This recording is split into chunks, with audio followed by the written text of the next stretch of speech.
सगळे सोयरे आणि हैदराबाद गॅझेट लागू करण्याची मागणी जरांगे यांनी केली आहे।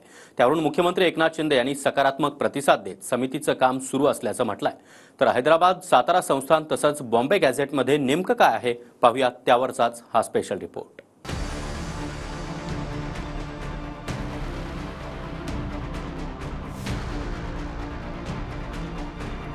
हे जे काही सगळे सोयरे विषय आहे, गॅजेटचा विषय, याच्यावर justice Shinde committee, Sukre committee ही काम करते आहे। हैदराबाद संस्थान, सातारा संस्थान आणि बॉम्बे गॅझेट लागू करा या जरांगेंच्या मागणीवर मुख्यमंत्री शिंदेंनी काम सुरू असल्याचं म्हटलंय। जस्टिस शिंदे समिती आणि जस्टिस सुनील सुक्रे समितीचं काम सुरू असल्याचं सांगून मुख्यमंत्र्यांनी सूचक वक्तव्य केलंय। हे जे काही सगळे सोयरे विषय आहे, गॅजेटचा विषय, याच्यावर justice Shinde committee, Sukre committee ही काम करते आहे। कुणाची दिशाभूल करणार नाही, कोटात एक आम्ही करणार नाही, दिलेला शब्द आम्ही पाळणार आहे। मराठ्याला इतकं मूर्ख समजता का सरकार झालात म्हणून? प्रक्रिया सुरू आहे, 7-7 महिने प्रक्रिया असते का? काम चालू करायला काय खडी डांबरीकरण करता का तुम्ही? मुरुम आणून टाकायचं का तुम्हाला? काही काम चालू म्हणजे काय?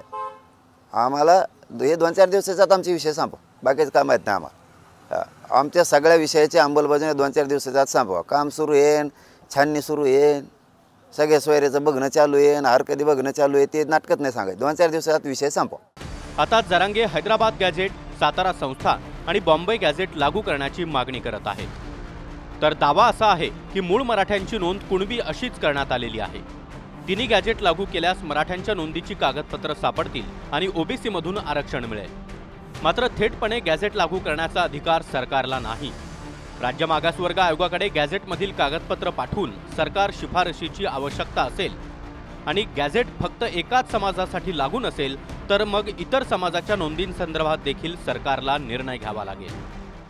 या सगळ्यामध्ये मूळ मराठा नोंद नसून या मराठा समाजाची सगळ्यांची कुणबी अशीच नोंद झालेली आहे आणि त्याच्यामुळे आधीच्या नियमानुसार 30 ऑगस्ट 1968 पत्र असेल किंवा अलीकडे ज्या जाती, आता सगळ्या जाती, न्हावी असेल, माळी असेल, तेली असेल, सोनार असेल, या सगळ्यांच्या पोटजातीला आरक्षणाचे लाभ मिळालेले आहेत। मग मराठा समाजालाही मिळावेत अशी ही मागणी आहे।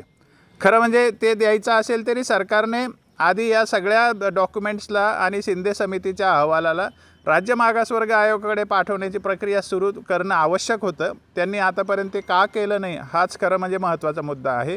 जर हे गॅजेटियर लागू करण्याबाबत जर अनुकूल शिफारस केली आयोगाने तर संपूर्ण मराठवाड्यातला किंवा महाराष्ट्रातल्या मराठा समाजाला कुणबी जातीच्या आरक्षणाचे फायदे मिळू शकतात। हैदराबाद गॅजेट जी विशेषतः मराठवाड्यातल्या 9-10 जिल्ह्यांकरता अत्यंत आवश्यक आहे, ती त्या अनुषंगाने ते लागू करा।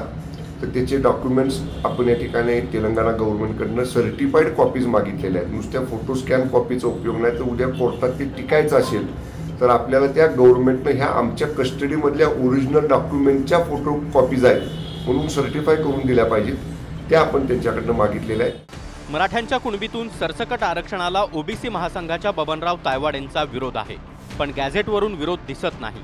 1967च्या आधी देखील कुणबी किंवा मराठा कुणबी अशी नोंद असेल तर विरोध असण्याचं कारण नाही असं तायवाडे म्हणाले। 1967 पूर्वीच्या महसुली कागद किंवा शैक्षणिक कागदपत्रावर कुणबी, मराठा कुणबी किंवा कुणबी मराठ्याची नोंद असेल आणि त्याचं व्हेरिफिकेशन होऊन त्याची सत्यता पडताळली गेली असेल, अशा व्यक्तीला जर सरकार कुणबी म्हणजेच पर्याने ओबीसीचं प्रमाणपत्र देत असेल तर त्याला मी काय कोणीच नाही थांबवू शकत, कारण तो लीगल वे आहे। जरांगे पाटील पुन्हा एकदा अंतरवली सराटीमध्ये आमरण उपोषणाला बसल्या। मागण्या मान्य झाल्या नाहीत तर फडणवीसांसह महायुतीच्या नेत्यांचं करिअरच उद्ध्वस्त करण्याचा इशारा मनोज जरांगे यांनी दिलाय। नुसतं पागल समजणार आणि सत्तेवर जाणार, ह्यावेळेस सुट्टी नाही। आता मी म्हणून सांगतो, मला राजकीय भाषा बोलायची नाही आहे। आमच्या सगळ्या मागण्याची अंमलबजावणी करा।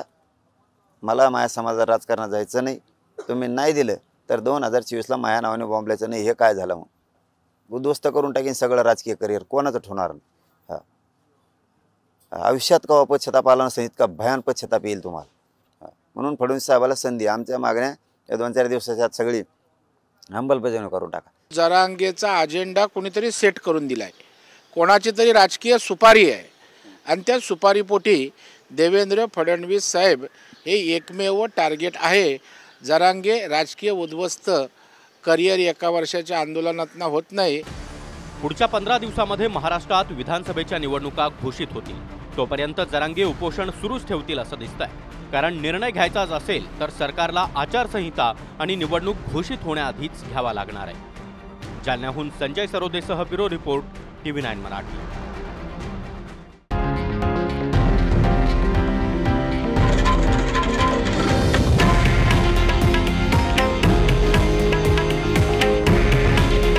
हे आहे देशातील नंबर 1 न्यूज नेटवर्क आणि आपण पाहत आहात TV9 मराठी. काळजी तुमची, हित महाराष्ट्राचं.